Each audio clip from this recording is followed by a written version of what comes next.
Students, मैं बज़रिए video grade 8 और 9 के बच्चों से मुखातिब हूँ।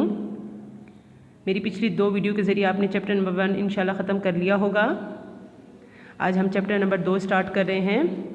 सबसे पहले हम उसके मुसन्निफ़ के बारे में पढ़ेंगे। मुसन्निफ़ का नाम है इल्ताफ़ हुसैन हाली। ये बुक पर सफ़ा नंबर 12 पर है। इल्ताफ़ हुसैन हाली, विलादत सन 1837, वफ़ात सन 1914। इनकी अदबी हैसियत है कि ये शायर भी हैं और मज़मून निगार और तनकीद निगार भी हैं। ठीक है जी। ख्वाजा इल्ताफ़ हुसैन हाली पानीपत में पैदा हुए। उनके वालिद का नाम ख्वाजा इज़्ज़त बख्श था। सबसे पहले हाली ने कुरान पाक हिफ्ज़ किया, उसके बाद अपनी तालीम मुकम्मल की। हाली जो थे नवाब मुस्तफ़ा ख़ान शिफ्ता के बच्चों के तालीक भी रहे, यानी उस्ताद भी रहे। उन्होंने गालिब की शागिर्दी भी की और मोहम्मद हुसैन आज़ाद के साथ मिलकर जदीद मुशायरों की बुनियाद भी डाली। हाली ने सरसैयद की फरमाइश पर मशहूर नज़म मदजर इस्लाम लिखी, जो कि मुसद्दस से हाली के नाम से भी मशहूर हुई है। हाली की नस्ल पर सरसैयद का बहुत गहरा असर है। हाली ने सन 1857 के हंगामे को चूँकि मुसलमानों की बर्बादी के हालात अपनी आंखों से देखे थे, इसलिए उन्होंने मुस्लिम माशरे की इस्लाह की खातिर सरसैयद की तहरीक में शमूलियत भी इख्तियार की। ये उनकी ख़ास किताबें हयात सादी, यादगार गालिब, हयात जावेद, मुकदमे शेर व शायरी, तबक़ातुल अर्ज़, दीवान हाली और उनकी ऐसी यादगार तसनीफ़ हैं जो कि उन्हें शोहरत दवाम से मुतसिफ़ रखेंगी। ठीक है। उन्हीं के बाद उन्हीं की किताब में से एक चैप्टर है हमारे पास इस्लाम में गदागरी की मज़म्मत। ये हमारे पास कोर्स में शामिल है। ये आपके पास बुक पर सफ़ा नंबर 14 पर मौजूद है। गदागरी का मतलब है भीख मांगना, मज़म्मत का मायनी है बुराई, यानी इस्लाम जो है भीख मांगने को बुरा समझता है। ठीक है जी। भीख मांगने की मज़म्मत जिस कदर इस्लाम में की गई है, मज़म्मत का मतलब बुराई, शायद ही किसी मज़हब में इस कदर इसकी भी बुराई की गई हो। सवाल के इंसदाद का मतलब है रोकथाम। और रसूल खुदा सल्लल्लाहु अलैहि वसल्लम इस कदर ज़रूरी समझते थे कि जिस तरह आप सल्लल्लाहु अलैहि वसल्लम तौहीद और नमाज़ पंजगाना की तालीम को अहमियत देते थे। बेशुमार रिवायतों से मालूम होता है कि हज़रत सल्लल्लाहु अलैहि वसल्लम साइल से नहायत नफ़रत करते थे। जो शख्स बग़ैर इस्तिरारी हालत यानी बेचैनी की हालत के सवाल के ज़रिए से कुछ वसूल करता, उसको उसके हक़ में हराम समझते थे। और फरमाते कि जो शख्स एक वक्त की खुराक मौजूद होने पर सवाल करे, उसकी निस्बत आपने फरमाया कि वो अपने लिए कसरत से आतिश दोज़ख तलब करता है। एक और जगह आप सल्लल्लाहु अलैहि वसल्लम ने फरमाया कि जो शख्स अल्लाह के नाम पर सवाल करे वो मलऊन है, यानी लानती है। एक हदीस में है कि अंसार में से एक शख्स आप सल्लल्लाहु अलैहि वसल्लम की खिदमत में हाजिर हुआ और कुछ मांगा आप सल्लल्लाहु अलैहि वसल्लम से। आपने पूछा क्या तेरे घर में कुछ नहीं? उसने अर्ज़ किया क्यों नहीं, एक मोटी सी कमली है, यानी इसका मतलब एक छोटा सा कंबल है, कभी उसको ओढ़ता हूँ, कभी बिछाता हूँ, यानी कभी वो नीचे डाल के लेट जाता हूँ, कभी ऊपर डाल लेता हूँ, और एक प्याला है जिसमें पानी पीता हूँ। आप सल्लल्लाहु अलैहि वसल्लम ने फरमाया दोनों को मेरे पास ले आओ, यानी वो जो कमली है और जो प्याला है उसको मेरे पास ले आओ।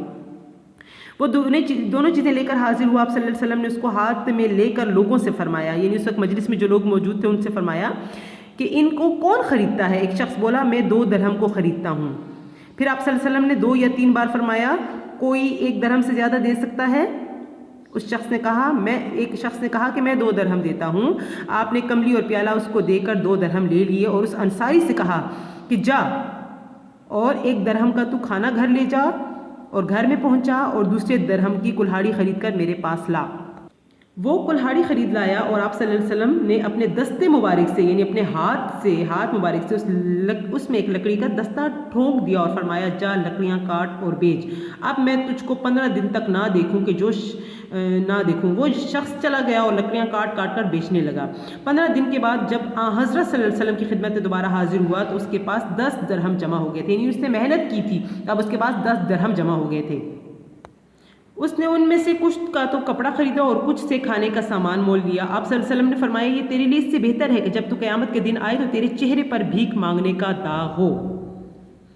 सवाल करना सिर्फ उस शख्स को हलाल है जो सख्त मोहताज है, या जिसके ज़िम्मे भारी तावान या जुर्माना हो, या जिसकी गर्दन पर खून बहा हो। ठीक है जी। इस हदीस से साफ मालूम होता है कि जहाँ तक मुमकिन हो सके साइल यानी सवाल करने वालों को रोका जाए। ठीक है।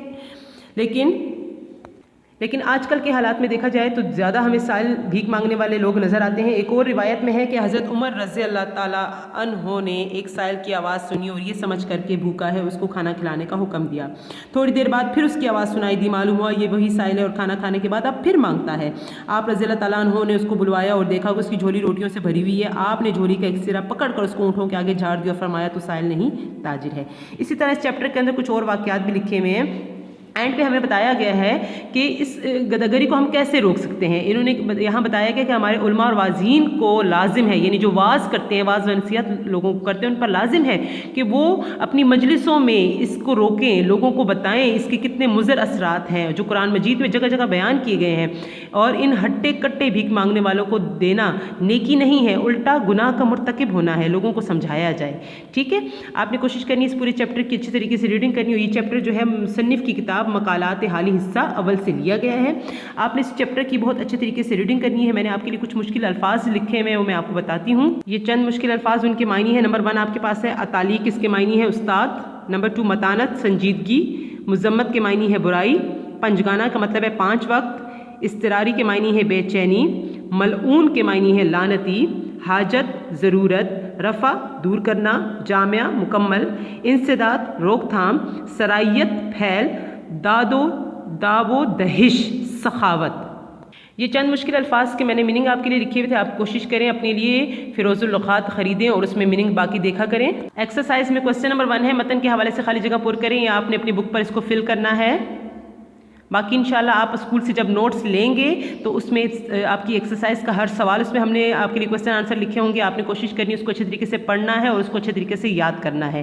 جو پریکٹس میں آپ کو دوں گی بک کے لیے، ٹیسٹ فائل کے لیے، آپ نے اس پہ اس کو کرنا ہے. اس کے علاوہ آپ کے پاس یہاں پر کوسچن ہے گرامر کا. کوسچن نمبر 11، فعل ناقص وہ فعل ہوتا ہے، اس کو آپ ذرا توجہ سے دیکھیں. یہاں سارا کلیئر لکھا ہوا ہے، میں آپ کو سمجھا رہی ہوں. فعل ناقص نظر آ رہا ہے؟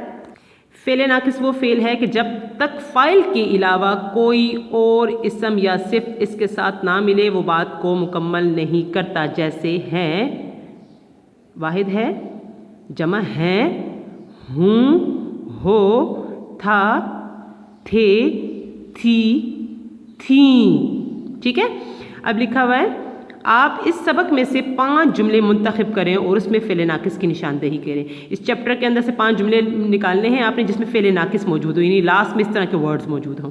اس کے بعد آپ کے پاس کوسچن نمبر 12 ہے، جس جملے میں مستند علیہ اور مستند دونوں اسم ہو. جیسے مستند علیہ اور مستند پچھلے چیپٹر میں نے سمجھا دیا تھا، اس میں اب ایڈ کیا گیا ہے فعل ناقص جو کہ اوپر آپ کو سمجھا دیا گیا ہے. تو ایسا جملہ اسم کہلاتا ہے.